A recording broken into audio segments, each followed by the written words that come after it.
Hey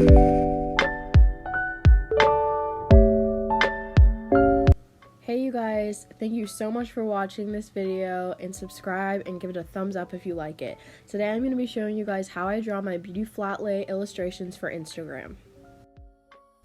So let's get right into it. First, I go through my pictures and see what I've saved that week and what has been really inspiring me to draw. So I will just go through and I follow a bunch of different makeup companies, Instagrams, and if I like something, I'll usually screenshot it and draw it later. So here I'm just picking which one I would prefer, and I end up going with the Tower 28 blushes. So the next thing I'm going to do is go into my Procreate app and click on the correct size of paper for it. So I already have a 4x4 paper set out as my default on there. That way it fits to Instagram perfectly and there's no pixelation. Then usually I'll just go through and pick out some music to listen to while I draw if I'm not watching TV.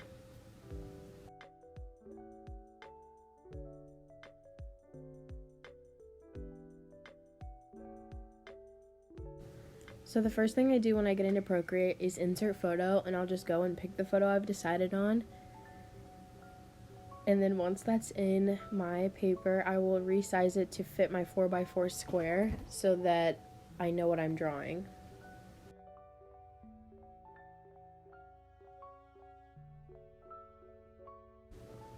Then I will go into my palette section next to the color wheel, and I will title a palette for this drawing. If it has a lot of colors, I usually do this and make its own so I'm not confused. And then I'll just click on my picker tool and I will go through and pick what colors I want for each thing before I turn down the opacity and start drawing. That way all my colors are already picked out in the beginning and I don't have to like change the opacity all the time.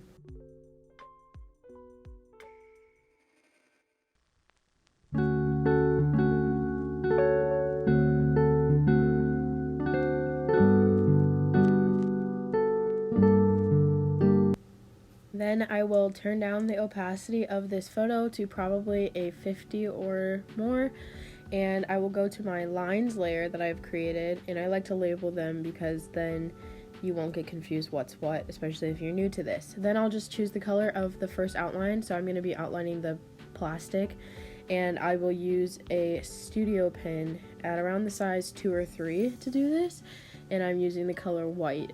So it's kind of hard to see, but it will all come together.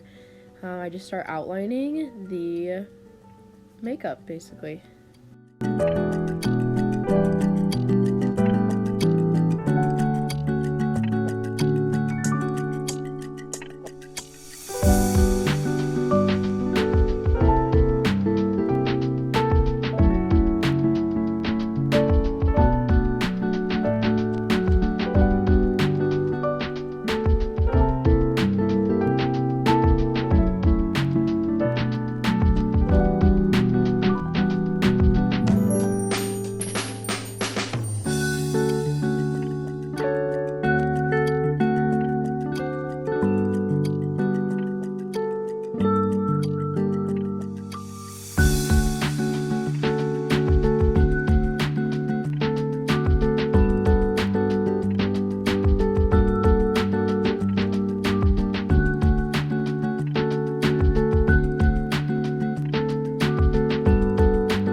So once I've created those lines, you can kind of see what my outline looks like now, and that's on its own layer. And then I've created a color, transparent, and a shadow layer. So I like to keep these 3 specific things on different layers. That way I can put some things under the color, like the shadows usually go under everything because those are usually a little messy. And transparency is kind of difficult, so I definitely want that to be on its own layer so that I can manipulate it in the right way. You can kind of think of it like if you need to change the opacity of something, like when I need to make the plastic look clear, I'm going to change the opacity to be lower than the other things around it. I definitely want that to be on its own layer, because if it's not, then my blush will also be transparent, which is not what I want. So that's a good way of thinking about if you should have something on a different layer.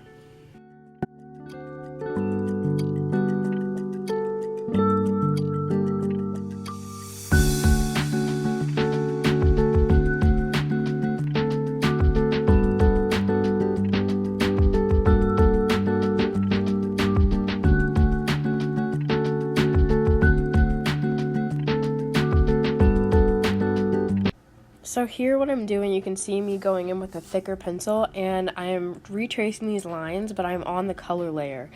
That's important for me just for organization, but I'm doing this so I can color fill, which is what I just did there, because I completely have to outline this shape and make it a closed box on its own layer, and then I will drag the dot from the right corner down to the area that I would like to fill, and it fills it in. And then I can go in and change the opacity and make the box look transparent, which is kind of the illusion you want to give since you're drawing something that's acrylic plastic.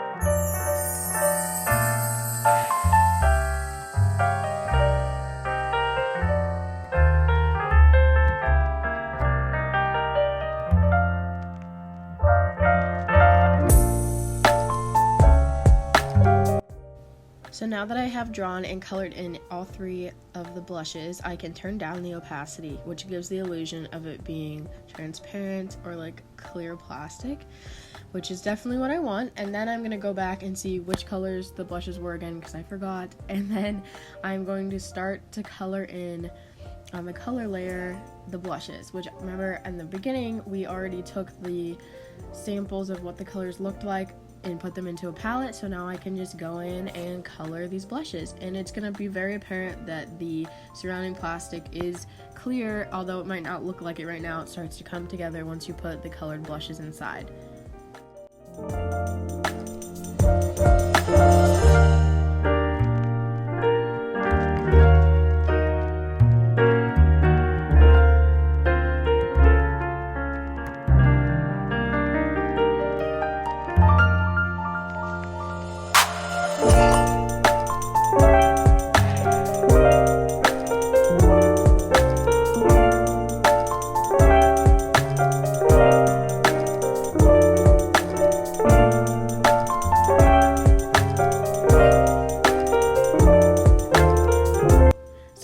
Starting to add in the shadows, which really starts to make this drawing come to life. So it looks really flat, as it should, without shadows, but once you add this in, and I think it's very much needed in a drawing like this when your makeup is in a clear container, it really needs some help to show the depth of what's going on around these pieces, basically. So yeah, I'm just gonna start outlining these in the colors that I think are appropriate, and then just go from there and make some decisions on the shadows. I don't do all the shadows that are apparent probably in the real life picture, but I do what I can. Or just remember that it's Instagram and you really can't see that much, so I just do whatever I think is necessary and then move on.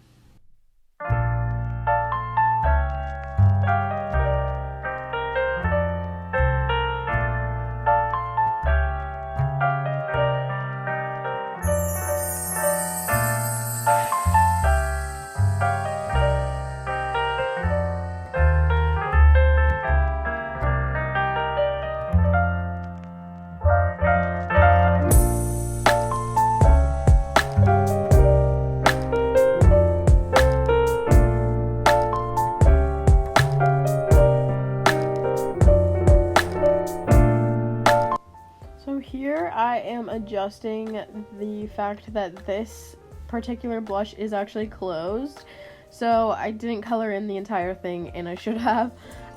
So you could have done this earlier in the steps, but I'm just coloring in this area and making it transparent so it looks like the plastic is closed over top of the blush, if that makes sense.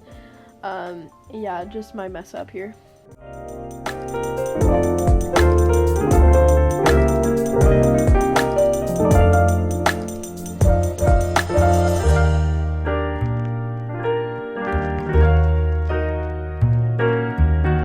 So here I am just clicking on the type layer that I made, and that is for the text that is on the blush. So from there I'm going to make the original image that we found from Instagram and turn up the opacity so I can see it better, and then put a brand new layer that's just for your text over it, and then I'm going to draw right on top of that layer. I like to go into the calligraphy section and choose the brush pen, because for this particular text it's kind of square and less rounded, so you need like a calligraphy pen. That's kind of what worked for me, but you can just play around with different brushes and see how they fit the text that's on whatever you're doing. So then I just trace over the text until I get what I like. Obviously this wasn't working out so great for me, but it is kind of difficult to get something to perfectly fit. You just kind of have to maneuver around and see what works.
So as you can see here, I'm kind of just playing with the background and I cannot decide on what I like, and I finally come to a decision of doing this orange color, and I just wanted to make sure that the Tower 28 stood out enough because it's like a weird lavender color and I didn't want it to look washed out. And I have to do this before I do shadows because you want the shadows to be a little bit darker version of your background basically. And here it's a little difficult because it is transparent. I had to kind of meet somewhere in the middle, but basically that's the rule of thumb, you know, if your object is sitting on a background, you just want it to be a darker version of that background to use your shadows. So that's kind of what I was doing.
That's basically how I draw all of my flat lays for my Instagram, and I just sign my name at the end and save it as a JPEG, and it's ready to go. So please give this video a thumbs up. Don't forget to subscribe and follow me on Instagram to see all of the drawings that I do every week.